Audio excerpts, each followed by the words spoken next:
దేవాదాయ శాఖ టీడీపీ తీరుపై మండిపడ్డారు విశాఖ శారదా పీఠాధిపతి స్వరూపానందేంద్ర సరస్వతి. అర్చక వ్యవస్థపై దేవాదాయ శాఖ టీటీడీలకు నిర్ణయాలు తీసుకునే హక్కు లేదని అన్నారు. తిరుమల శ్రీవారిని దర్శించుకున్న ఆయన అర్చకులకు వయోపరిమితి నిర్ణయించడం దారుణమన్నారు. టీటీడీ చేసిన తప్పులను ఎత్తి చూపుతూ హైకోర్టు ధర్మాసనం అర్చకులకు సానుకూలంగా తీర్పు ఇవ్వడం శుభ పరిణామమన్నారు. అర్చకత్వాన్ని నిర్వీర్యం చేయడానికే ప్రభుత్వం కుట్ర చేస్తోందన్నారు.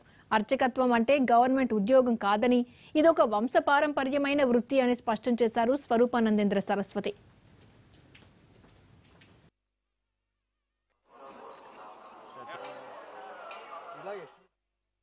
టీటీడీ వ్యవస్థ గాని దేవాదాయ ధర్మాదాయ శాఖ గాని అర్చకుల యొక్క జోలికి వచ్చే హక్కు లేదు.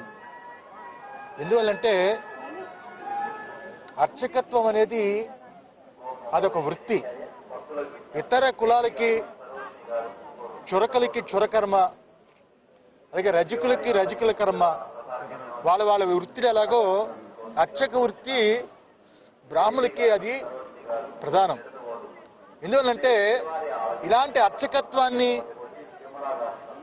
అందులో తలదూర్చి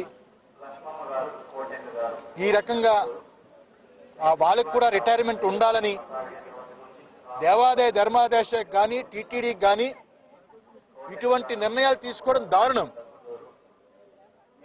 వాళ్ళు చేసిన తప్పులకి హైకోర్టు చాలా గొప్పగా తీర్మానం చేసింది. సుప్రీంకోర్టు కూడా ఆ రకంగానే ఇస్తుంది. ఎందువల్లంటే ఈరోజు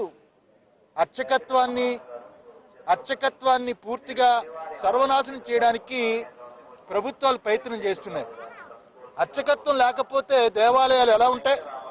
ఈరోజు దేవాలయాలకు ఇంతమంది భక్తులు దర్శిస్తున్నారంటే అర్చకులు.